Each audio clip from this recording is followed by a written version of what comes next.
Why My Students Cry in Class, a look into the validity of theory surrounding the implementation of high and low stakes performance-based assessments.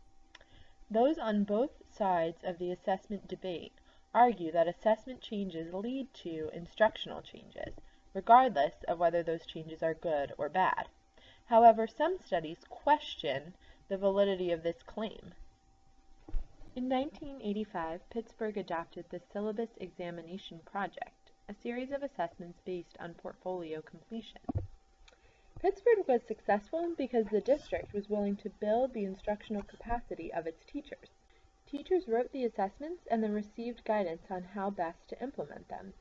Researchers suggested that the practice pursued by many school districts of making assessment staff primarily responsible for initiating change is misguided. It invites a natural resistance on the part of teachers and enforces the separation of assessment from curriculum. Pittsburgh's commitment to sense of coherence and willingness to build instructional capacity made real reform in their district possible. Just like in Pittsburgh, the underlying theory of action regarding performance-based assessments in Connecticut was that their implementation would improve instructional practice and learning in the classroom. Barron suggested that the lower the stakes when the assessment is introduced, the greater the opportunity for it to be coherent with best practices, because teachers have time and space to build capacity for implementing best practices.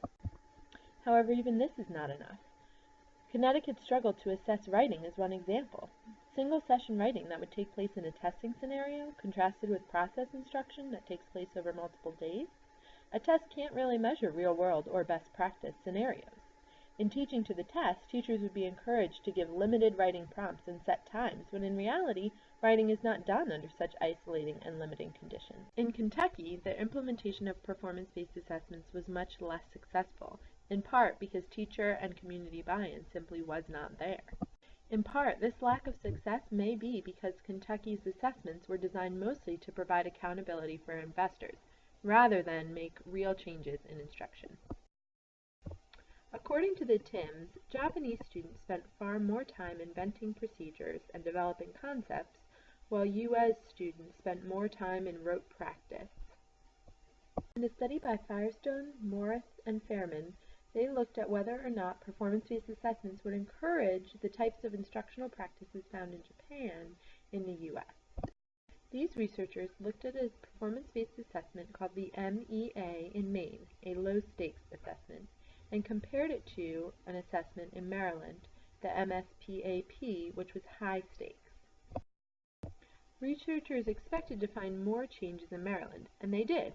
However, the changes that they found in both states were more related to Researchers offered reasons for this, the biggest one being teacher capacity for instructional change. Researchers concluded that the teacher understanding of concepts was not deep enough to allow for development of concepts or inventions of strategies for problem solving. I believe that in Maryland, this is still very much the case today. The adoption of Common Core and the PARCC assessments are designed to change instructional practice. However, while the content of the curriculum has changed, the instructional practices are not changing. Maryland today isn't much evolved from the days of the MSPAP, and current conditions are more like those in the Kentucky study, rather than like Pittsburgh, Connecticut, and Vermont. The new curriculum features mandatory embedded performance-based assessments that are supposedly implemented to prepare students for PARCC, as you'll see on the screen. However, while the assessments are different in content and structure than the ones before them, the curriculum features different central text and vocabulary. The instructional practices embedded show no change from the previous curriculum. Furthermore, the implementation of these assessments in some ways mirrors the observations of our researchers when they comment that teachers can only go as far as colleagues can take them. The new Baltimore County curriculum was written exclusively by Baltimore County teachers, who received little to no additional training. It should not come as a surprise, then, that the way that the curriculum is written does not reflect bold changes in instructional practice. Lastly, these assessments are cumbersome. They take up to a week or more to complete, and that's lost instructional time. Teachers in Baltimore County have received training on how to administer these embedded assessments, including mandates that the assessment be timed, independent, with no teacher instruction. In this way, assessment is being used in place of instruction that could be taking place during that time period, and students are spending upwards of 8 weeks of available instructional time independently completing assessments. Because of these factors, performance-based assessments are incredibly stressful for students. They dread them because they feel like they're not authentic learning experiences. I do not like PBAs because if you miss one day, you're not going to get it back.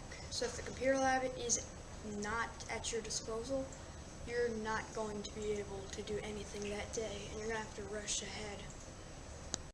I feel that PBAs are very stressful because they time them, and I feel like in real life and in college, you don't actually have to have stuff timed, and you're allowed to take it home. But with PBAs, it has to stay at school, and you only have a limited time to work on it.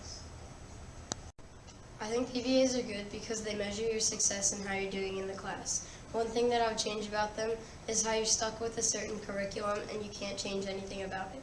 Overall, while the theory behind performance-based assessments over multiple-choice exams is a good one, the failure to change instructional practices to meet the needs of these new assessments results in lack of student learning, lack of student confidence, and a distrust between community members and schools.